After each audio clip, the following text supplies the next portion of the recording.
seconds. Bye, Curian. Let's do a maroon check. 6, 5, Let's go to 4, black. 3. Taste the memory. 1 a month vitamins. Our slow-release formula means you get all the vitamins you need for 1 whole month in 1 huge f***ing pill.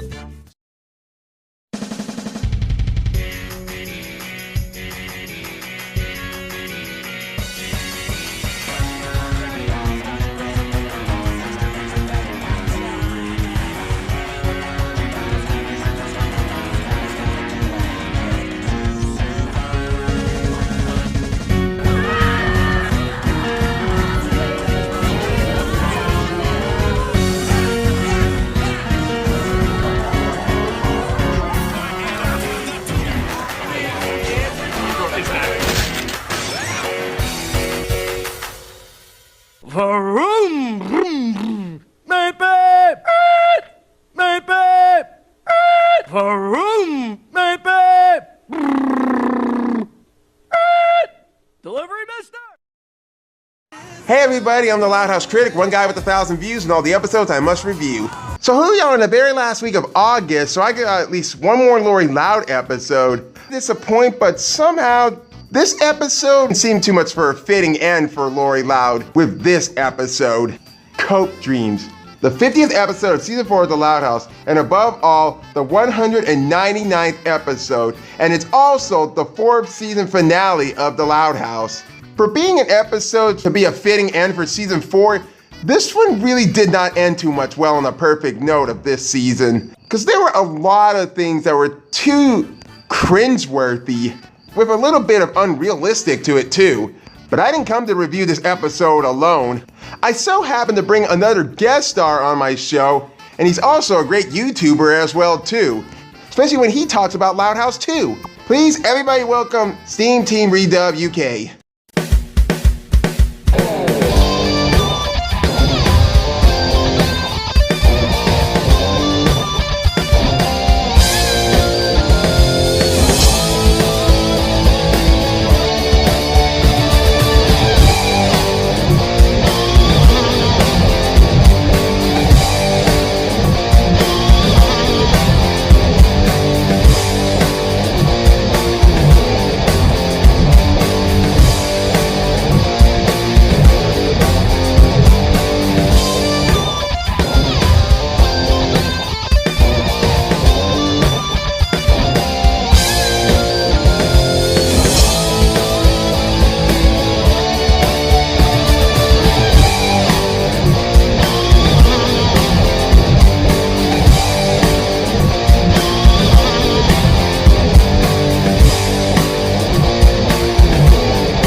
Greetings everyone, this is SteamTeamRedubUK, CC Trainer Ling, and I'm so glad to be here to help review the Season 4 finale of The Loud House. You guys may have seen me around the comment section of the Loud House Critics videos, but you also might know me for my reviews of The Loud House, which you can check out on my channel whenever you get the chance.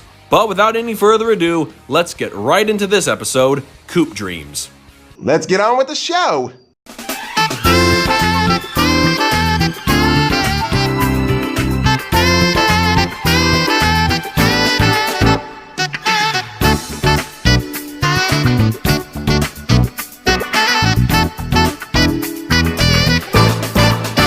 I can't believe our little Lori Lou is... Wait, what the hell? Lori Lou? I thought her middle name was Marie. Then again, that's Lisa's middle name. Cause face it, none of these kids can't have the same exact middle name. buying her very own car for college. It seems like just yesterday you were tootling around on your trike, diaper filled to the brim. Oh, Christ. Stop with the crying, you big baby! Don't you hate it when this big nose Steve Carell actually always makes a fucking scene at any place he goes? Don't you hate it when your mom and dad actually say stupid shit like this to you before you're heading off to college? Cause I would say to this guy, will you stop being such a big fucking hypocritical baby? I'll be fine. Now remember, sweetie, all you need is something sensible that will get you back and forth from school. Cause you're coming home every weekend, right? Oh, gosh. literally the most gorgeous thing I've ever seen! I love this. I love when Lori actually has the hearts in her eyes. She looks really cute with them.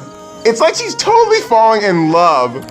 And you know, personally, I think those hearts in the eyes would be better on Lola. Now that would be more appealing to everybody. You know, I'm gonna go off the grid here for a little bit and just do a little trivia for all of you out there. Just to let everybody know that somehow this episode takes place before the actual Loud House movie.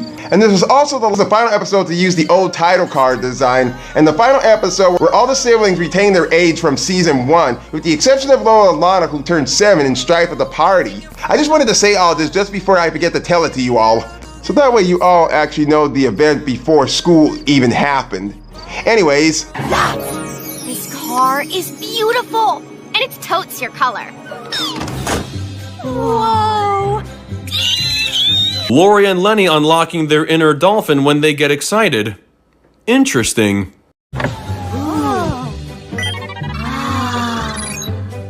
I can put my ice chai here, my golf club's in the back. It's like this car was made for me. Can you imagine pulling up to Fairway University in this? Yeah, myself, if I even was planning to go to college, I would either ride in a yellow Camaro or a green Camaro. Now that would be styling. Yikes, that's a lot of moolah. The entire family could go to Fiji for the same price. It's always too much for you guys to afford anything again. And they try to talk Lori so much out of buying this car, but nope, Lori is so determined to actually have the car. This car is beautiful, but are you sure you don't want something closer to your price range? No, this is my dream car. I have to have it. I'll find a way to buy it. All right, Cruella DeVille, whatever coat looks really good on you. Oh, and we gotta think of a good name for her.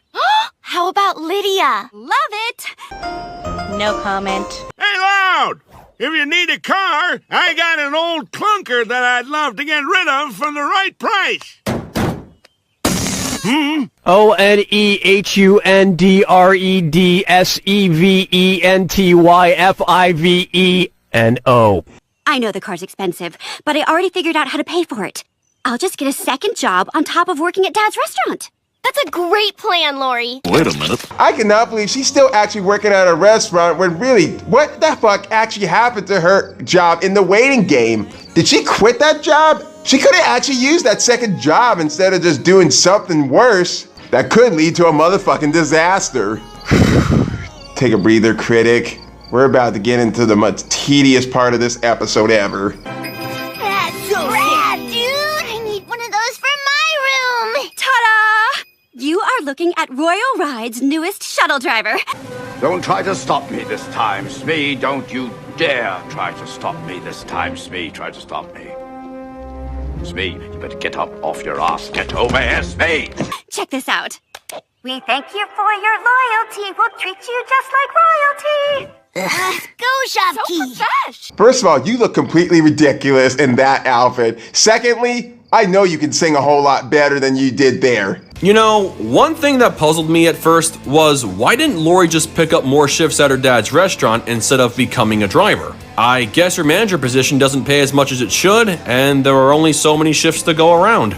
But then I started thinking about what she said in the episode Can't Hardly Wait. She would save the money for college, so actually, I don't blame her for wanting to get a second job. One job for books and tuition, another for her car. I'll give her a point for at least thinking as a somewhat financially responsible adult. Keyword here being somewhat. And this will track all the money I'll be making toward my new car. Customer pickup at the Royal Woods Mall. My very first customer. Okay, bye! Survey says... Oh, you weren't supposed to hear that. God, what is that? I got 1,000,000 eyes and you got every one of them burning. Where's Vanzilla? I got band practice with K-Dog. I got you, Pops. What in the black Jesus? Yeah, no. It's so fucking amazing how the way Linda is able to carry her old man like that. And secondly, couldn't Lori actually rent a car instead of using this piece of shit van? Because honestly, there are some people that need to get to some places, and yet that's still Lynn Sr.'s van. Then again, this is the stupidity of the writing. I can't wait to see how it ends.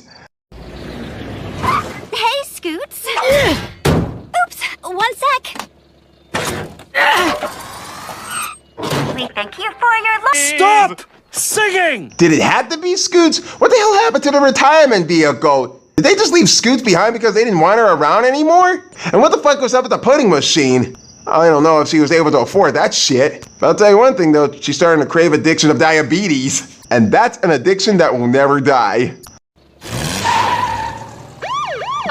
Shit, it's the cops. Lose him! Please tell me you bought that pudding machine. Just drive!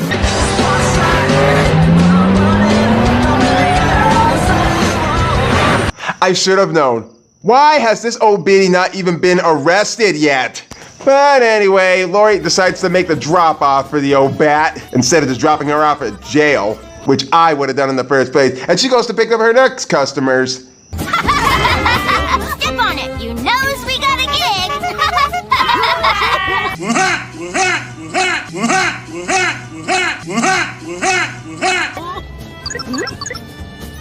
Customer pickup at the Royalwood Cemetery. Ooh, the cemetery. Well, more money toward my new car, I guess. Hey, that is not a good idea. Somebody is going to learn their lesson the hard way in this episode, especially if you're going to become an Uber driver. Hell, I've never even been in an Uber car before. I just choose not to. I just only choose to ride my bike, be in the limo, or ride the Max bus. Why? I'm Dinky. Greetings, Dinky. Really? Dinky the Clown? Reminds me a bit of that clown from Garfield. I think his name was Binky the Clown.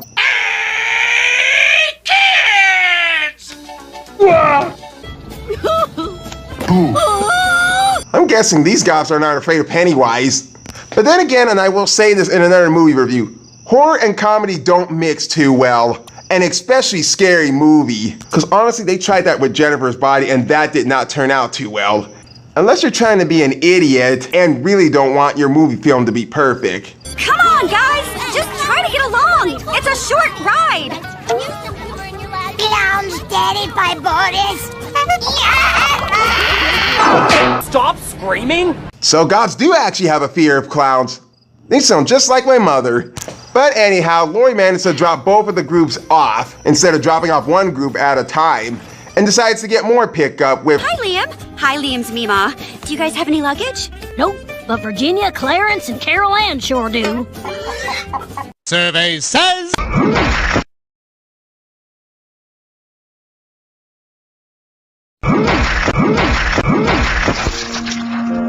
God damn! No. There's a thing called an animal stock trailer. Put all the animals in that shit.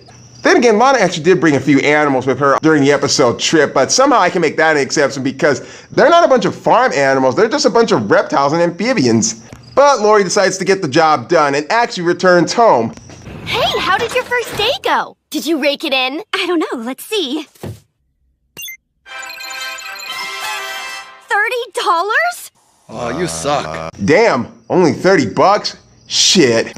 I used to play this game called The Simpsons Road Rage, where you actually have to pick up customers and you have to drop them off at some certain places. And at one point in the game, this is real funny, and I kid you not, this is actually in the actual game. There's Barney, who you gotta pick up with either Homer or anyone else, and he has to go to church somewhere, and he had this line to say. Can you take me to church? I think I did something last night I need to confess, but I don't remember what it was. What the hell am I supposed to say? My God, that had me laughing when I was playing this game. But anyways.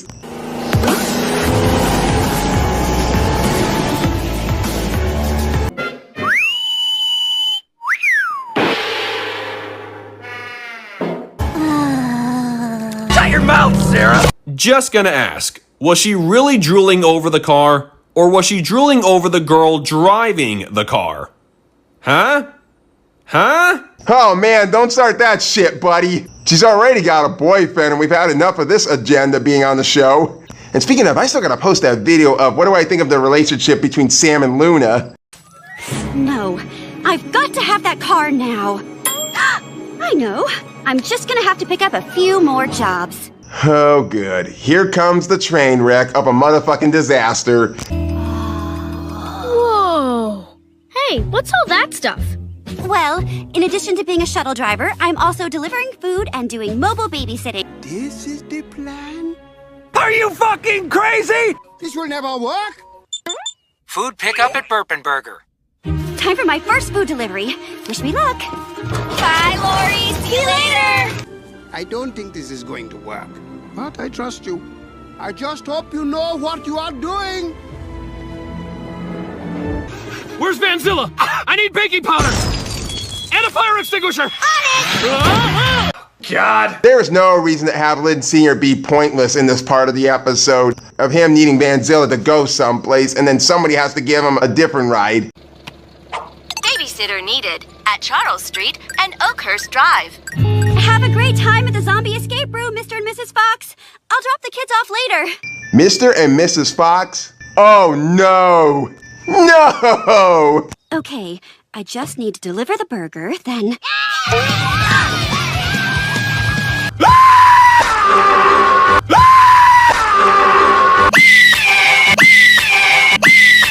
I can't believe this shit. Those little monsters are actually back in this episode. Little savage. Get down from there! Hurry up!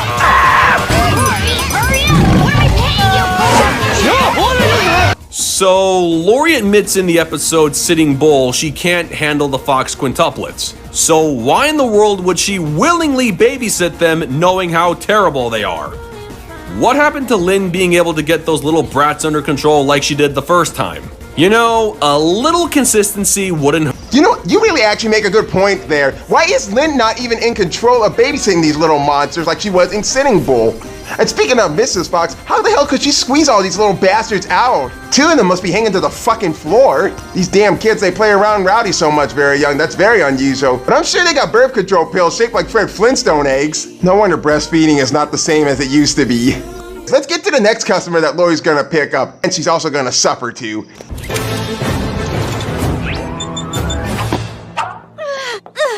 Oh, finally! I got a house full of hangry party guests to feed. Hey, half of these pizzas are gone! Your boss is gonna hear about this.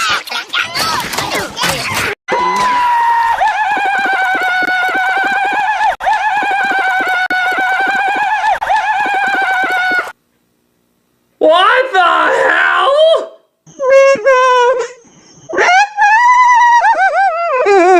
You know, personally, I wouldn't mind kids smiling at me, but when I see a kid smiling like this with a bunch of psycho murder logical in his eyes, I get scared fucking shitless of him. What the fuck is this episode?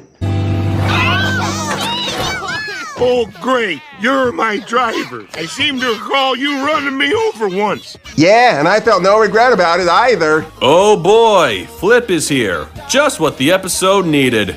I'm sure his on-screen contribution won't be anything groan-worthy. Hey, don't forget my goods. Aw, you gotta be fucking kidding me. Are you serious? You want a tip, you gotta earn it. Stay calm. I'm being perfectly calm and I'm not gonna get aggravated about this. Now take it easy.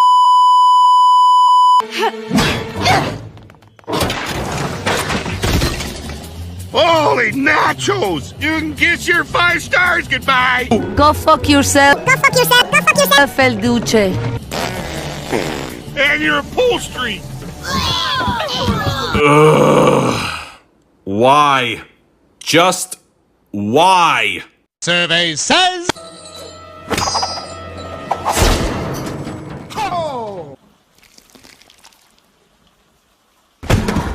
And of course, the more stupidity Lori has to be instead of being realistic, she adds more fucking jobs to her service. Can't say things can get much worse, but things will get worse. Hey, what do you know? Nobody didn't hurt me that time. I hate you. I'm so glad that you're doing mobile mani-pedis now. It's so convenient. Not for us. How long is this gonna take? And done. Okay, now hold your feet by the vent. I can't take this shit. Are you serious? Worst thing I can say about Lori's job is that she gets all her deliveries mixed up. Well, how bad? Yeah, really fucking bad is how I can put it. Thank you and good night.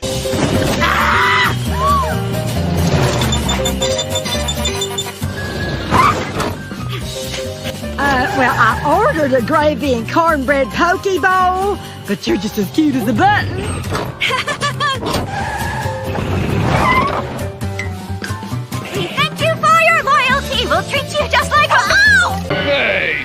did that? And by the way, what the fuck? Why is a cop even in this damn car? Doesn't he have a fucking car of his own? As I recall, I think I remember seeing this guy in Any Given Sunday. And he had a motorcycle. Why can't he use that to get around? Oh. No sign. This punk club must be super underground. What? Who are you? Where are my children? Oh, Dad, Survey says... Motherfucker! You get my butt! You guys got ID? Right this way. Survey says... Is everybody in this entire town really fucking stupid? You let a kid go into an actual rock place or actually go into a strip club? What the hell is the matter with you? I've seen worse stupid shit in Stripperella. How does Sully appear in two places at once? Wait a minute, SteamDub, you're right. Wait, Sully was just at the house where the mother was asking for her kids, and yet he shows up here. I don't even know how the fuck he even got there. Unless he actually walked there. I don't know how the fuck they even do this, but I remember seeing something stupid actually happen in the Muppets where I think it was either Fozzie Bear on one end where he's carrying something large and long, and then again you see him at the other side. Kind of like something what you saw in, oh my gosh, Care Bears, A New Generation, when Grumpy Bear was carrying that long loaf of bread, and he was on the other side of the bread too. Let me show you, even though I hate to show this. Not if they get back before we're finished setting it all up. We'll have lots of time to spare, Grumpy Bear. Actually, everything's ready now. Huh, that's because I've been doing double duty. How the fuck are they even getting away with this? This isn't Looney Tunes. As Homer Simpson once said, once he screwed up something big. This is gonna cost me. Lori, what's wrong? I was literally fired from every one of my new jobs. Survey says... Yeah! In your fucking face, fuckwad! I told you so. You wouldn't listen to me. Yep, there it is. You realize how much of a stupid idea that was to begin with? Should have dropped off one group and then get to the next group. Simple as that. Now there's no way I'll be able to buy my dream car. Maybe I should have been more realistic. No shit, Sherlock. Be sure you tell that to the writers who wrote this episode. And what was that director fucking thinking anyway? And I'll criticize more on this statement when I'm done. You can be a total asshole. You can be a total... Anyway, seeing how much Lori actually made, about $500, there ain't no shitty way that she's actually gonna get her dream car now. Sucks to be you then, doesn't it? But as much as I like to say, isn't this a delightful turn of events? There's something even better for Lori. Well, here she is. Mr. Grouse, this literally has so much cute potential. Well, don't look so surprised. How do you think I got Mrs. G to go out with me back in the day?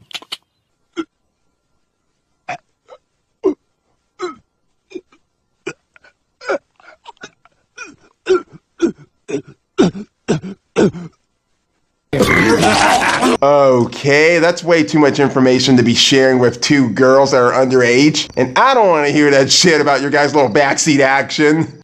Oh my gosh! I thought of a name for your car. She's totally Eliza. Love it! Are you shitting me, Lenny? Did you just reference a character from a nerd Nickelodeon show that I used to watch back in the 90s?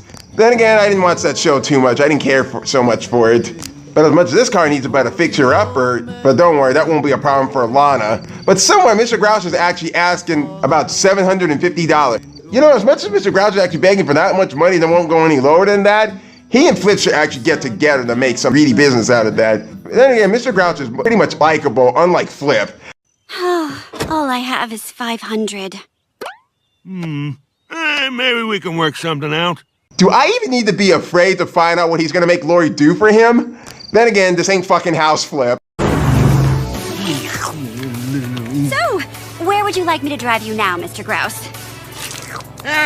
Take me to the barber shop. I need to get my stash trimmed, and then we'll head up the bingo hall, and after that, the bowling alley.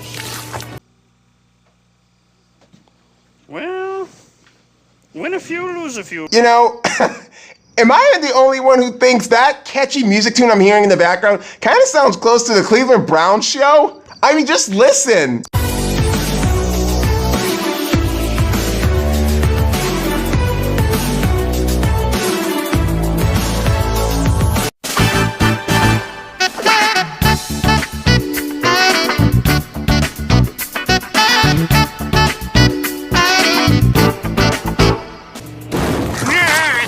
Where'd you learn how to drive, the internet? Nope, I learned to drive from your father, and he was one hell of a bad driving instructor. Fucking ripped me off $50 for me failing to parallel park.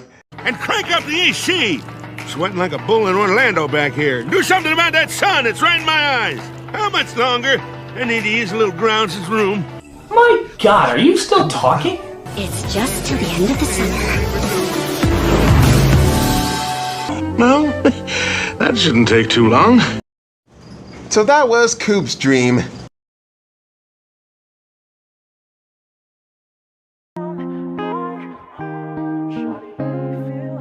Okay, so many find this episode to be a guilty pleasure, but me, I'm sorry, I just don't care about this episode. Well, it is the last episode of season 4, but the execution of this episode was too sloppy and too unrealistic. I know Lori is determined to get a car for college and has to work hard to get the exact money to get it. But what she did in this episode was so atrocious. She started off as a taxi service, and then when things weren't enough, she adds more jobs, and then that's where it became unrealistic. And she has to pick up more groups to get to the destination where they need to be. I mean, fucking come on. You don't do that in one van. That's not even how Uber driving works. You get one group, drive them to their destination, drop them off, and get to the next group. Don't pick them all up at once. Even Lori would have known how unrealistic this was gonna be for her, but no, the writers got their brain cells somewhere else. The only thing that was good was the beginning and ending where Lori didn't get her dream car and got the car Mr. Grouse gave her, and the ending was a bit funny. But they're not enough to give us something special than give us all headaches. Sadly, this season should have one more episode on Lori Loud, and it would have been her graduation from high school, which I will talk more about on that, but I'll save the rest for the next episode review. So for me, this episode wasn't the best. Ending was a good note, the story itself was shitty, and it was really a bad way to end season 4 of The Loud House. All right, pal, it's your turn to actually tell what your thoughts were on this episode.